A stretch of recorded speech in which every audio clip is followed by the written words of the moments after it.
धनानंद भी इस वानर की भांति ही है। वो अपने धन को लेकर इतना असुरक्षित है कि अपना सारा धन केवल राजकोष में नहीं रखता, कुछ धन किसी गुप्त स्थान पर छिपाकर भी रखता है, ताकि वो उसके दुर्दिनों में उसके काम आ सके। तो आपके कहने का तात्पर्य है कि धनानंद अपने ही राजकोष में से धन को चोरी कर उसे महल से कहीं दूर, कहीं और छिपा कर रखता है। हाँ, और तुम्हें उस गुप्त स्थान का पता लगाना होगा। राजकोष की तुलना में उस स्थान की सुरक्षा व्यवस्था कम होगी, क्योंकि धनानंद उस गुप्त स्थान की गोपनीयता को बनाए रखना चाहेगा।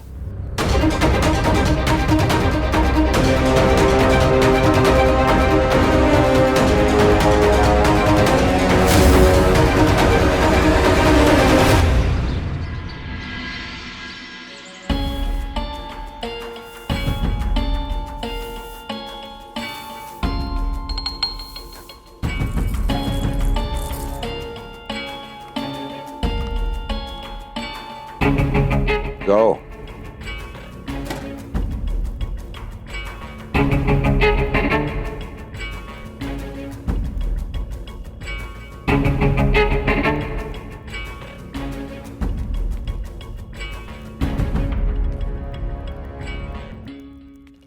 अमात्य जी, मैं भोर से राजकोष के इस भाग में झाड़ू लगा रहा हूं। मैंने तो सोचा था कि राजकोष में आकर मुझे मुद्राओं की गणना करने के लिए नियुक्त किया गया है, परंतु ये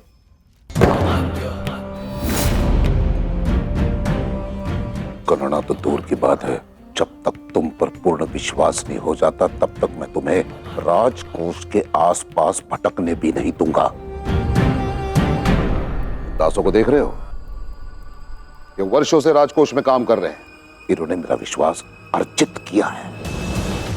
तो ध्यान रहे, जितना कार्य बोला है उसे ठीक से करो। जाओ।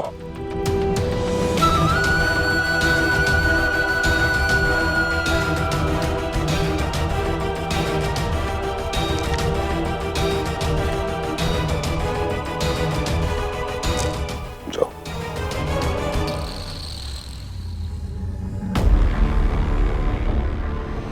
रुको, कोष का द्वार बंद करो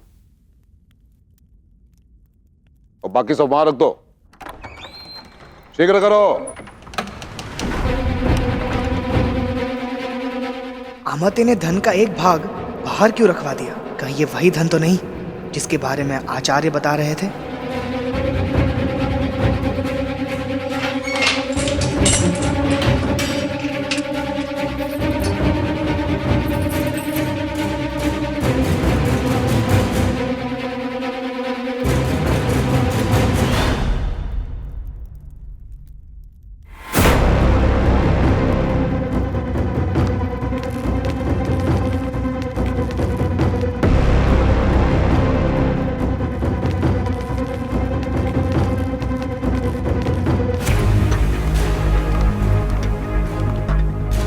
चौकन्ने रहना।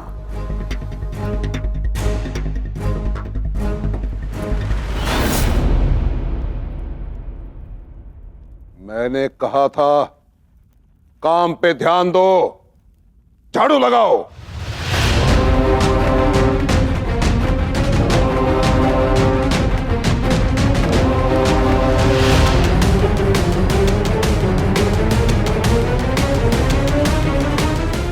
ये 12 सैनिकों को अमात्य ने इस धन की विशेष सुरक्षा के लिए रखा है। चंद्र को सूचित करना होगा। आचार्य ने सही कहा था, धनानंद अपने धन का एक भाग कहीं और किसी गुप्त स्थान पर रखता है, किंतु कहाँ? प्रतीत तो यही हो रहा है चंद्र कि वो 12 सैनिक अलग से उस धन की सुरक्षा के लिए नियुक्त किए गए थे। क्या उन 12 सैनिकों ने अपने पैर में घुड़सवारी वाले जूते पहन रखे थे?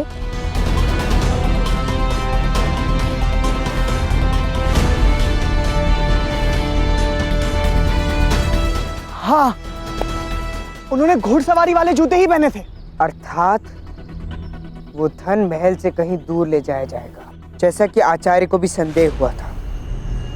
और वो 12 सैनिक, वो सैनिक ही घोड़ों की सहायता से उस धन को गुप्त स्थान तक पहुंचाएंगे।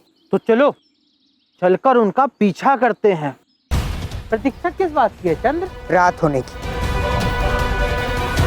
क्योंकि गुप्त धन को गुप्त स्थान पर गुप्त रूप से रात में ही ले जाया जाएगा।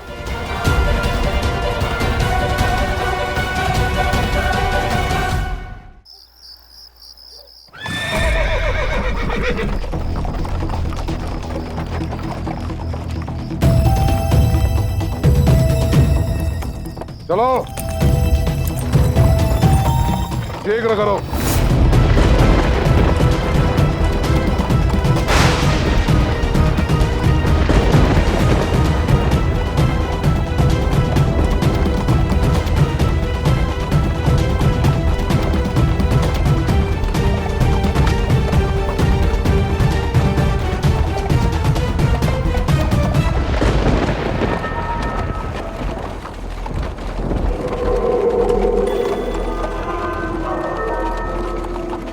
इन अश्वों ने अपनी चाल क्यों बदल ली?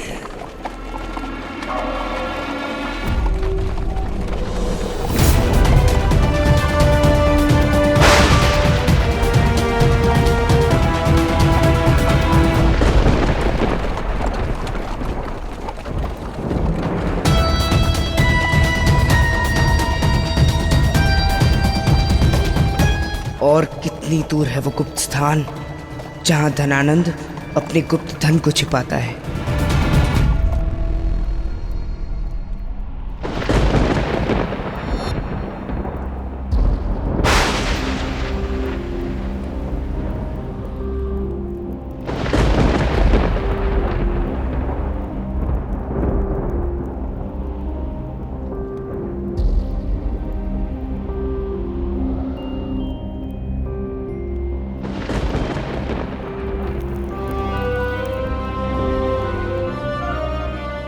यदि मुझे कुछ हो गया तो इसे अपने राज्य को फिर से पाना होगा। अपने पिता का प्रतिकार लेने लौटना होगा इसे। अब अपने आंसू मत बहाओ मां, इन आंसुओं को सहेजो और अपनी शक्ति बनाओ, क्योंकि मुझे शक्ति चाहिए, प्रेरणा चाहिए, ताकि मैं प्रतिशोध ले सकूं। आर्य, धनानंद के विरुद्ध हमारा पुत्र चंद्रगुप्त अपना पहला कदम बढ़ा रहा है और इस कार्य में उसकी जीत इस क्रांति में पहली आहुति के समान होगी। आज हमारे पुत्र को हम दोनों के आशीर्वाद की आवश्यकता है। आशा है कि वो सकुशल लौट आएगा।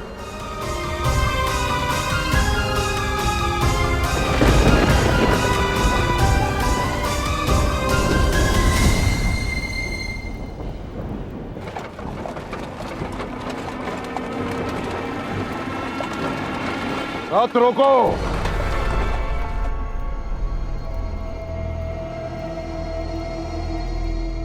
प्रतीत होता है वो गुप्त स्थान आ गया है।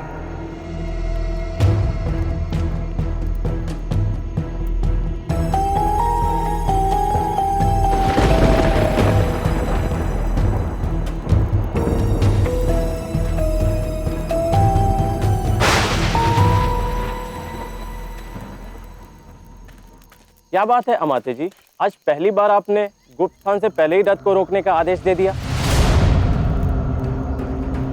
अश्व ऐसा प्राणी है जिसे धोखा देना बहुत कठिन है।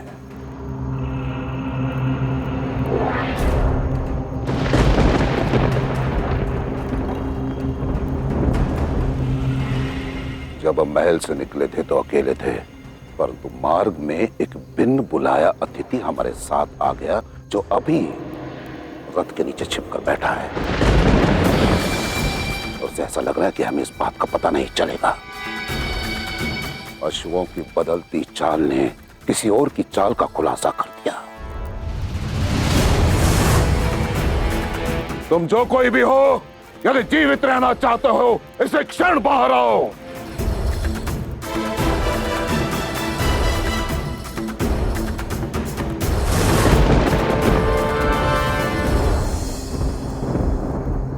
निकालो घुसपैठिए को बाहर, इसे क्षण।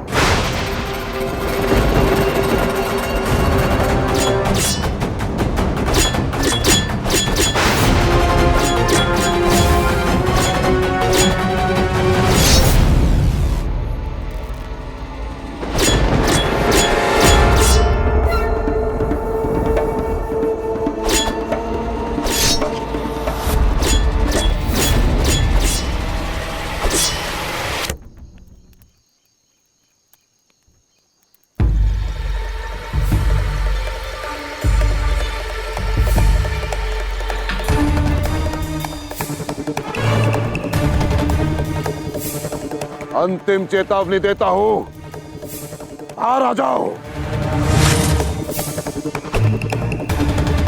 सैनिकों, नीचे देखो कौन छिपा है।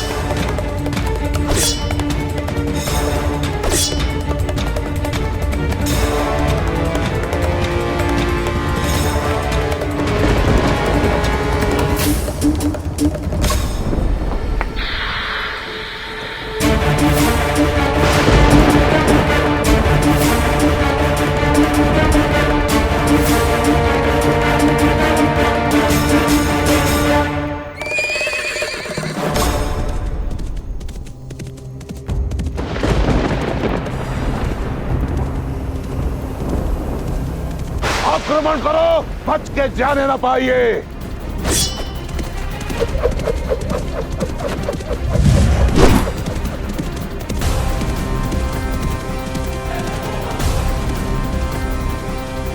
मैं अभी जाकर सम्राट को सूचित करता हूं।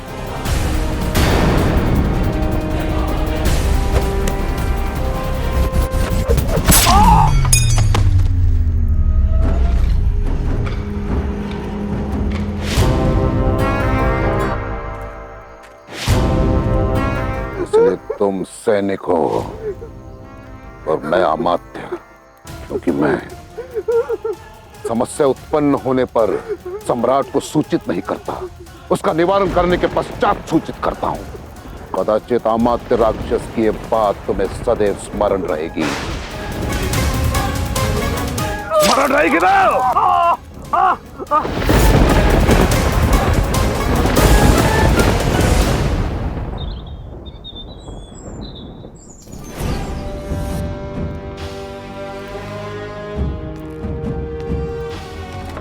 सम्राट, आपके पूज्य पिताश्री दिवंगत महाराज महापद्मानंद जी की जन्मतिथि के उपलक्ष्य में पड़ोसी जनपदों से उनके सम्मान में ये उपहार आए हैं।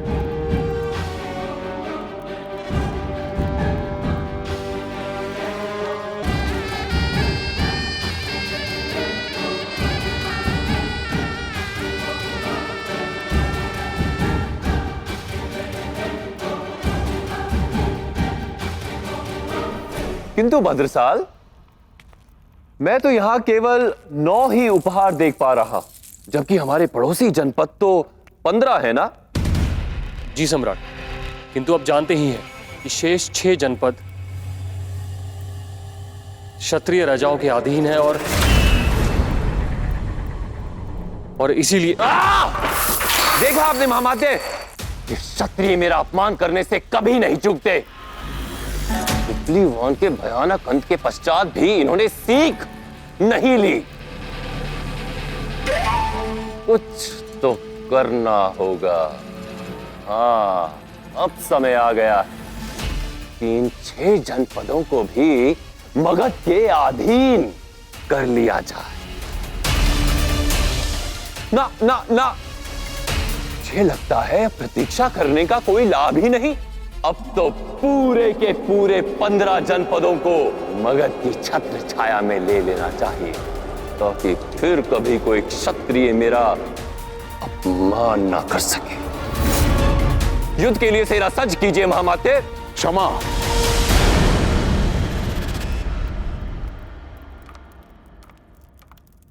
क्षमा चाहूंगा मामाई, परंतु मैं इस युद्ध का सुझाव नहीं दूंगा। अभी आप स्वयं सोचिए महामहिम, इतना बड़ा युद्ध कदाचित ये हमारे राजकोष को खाली कर सकता है और परिणाम स्वरूप प्रजा से हमें और भी अधिक कर वसूल करना पड़ेगा। मैं तो यही कहूंगा महामहिम कि ना ये निर्णय उचित है और ना ही समय। समय, निर्णय, समय और निर्णय को अपने अनुरूप करना हमारे हाथों में होता है महामात्य। और मुझे भली भांति ज्ञात है कि उन 15 जनपदों को अपने अधीन कैसे करना है और उसके लिए धन कब और कहां से आएगा।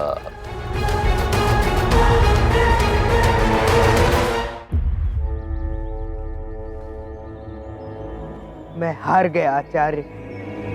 मैं ये तक नहीं पता लगा पाया कि धनानंद अपना धन किस स्थान पर छिपाता है। जब मैं इतना सरल कार्य करने में विफल हो गया तो फिर मैं उस धनानंद का सामना कैसे कर पाऊंगा?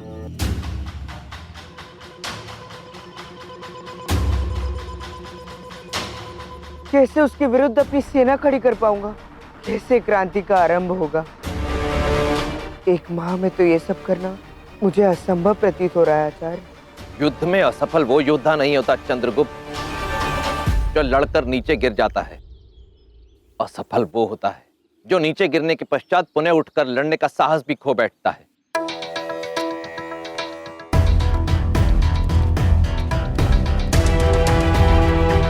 इस चींटी को देख रहे हो चंद्रगुप्त? देख रहे हो कैसे वो अपने मुंह में मिष्ठान का एक छोटा सा टुकड़ा लेकर उसे अपने छिद्र तक ले जाने का भरसक प्रयास कर रही है। बार बार गिर जाती है परंतु पराजय स्वीकार नहीं करती। पूरे धैर्य और साहस के साथ पुनः जुट जाती है अपने कार्य में। और तुम देख लेना, ये अंततः सफल भी होगी,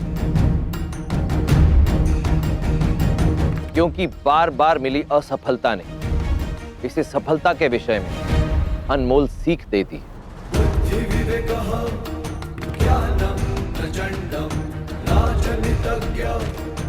यदि धनानंद के गुप्त धन तक पहुंचना इतना ही सरल होता तो अब तक असंख्य लोग वहां तक पहुंच चुके होते चंद्रगुप्त।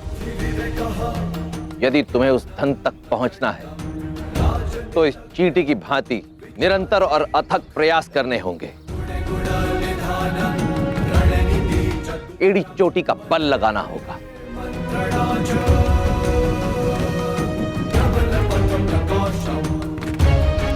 तुम्हारे पास साहस और संकल्प की शक्ति है चंद्रगुप्त। अब तुम्हें सीखना है कि अपनी पराजय को विजय में परिवर्तित कैसे किया जाता है। और आपके अनुसार ये सब कैसे होगा? समय आ गया है तुम्हारे शस्त्र विद्या के प्रशिक्षण का।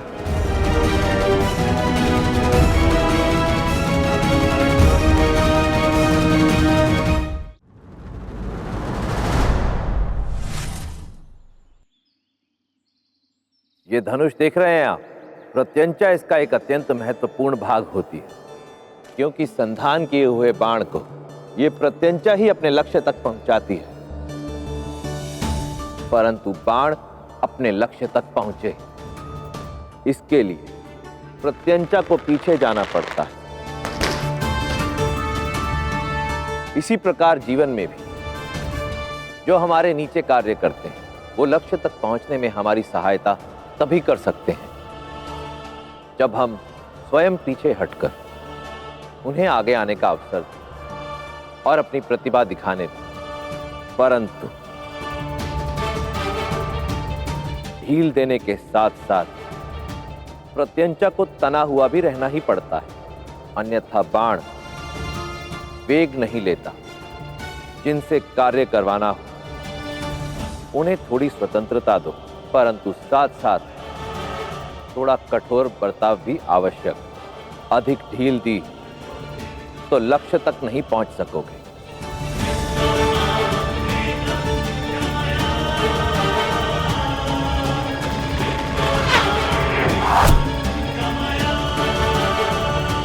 नीतियां मेरी, नियति आपकी।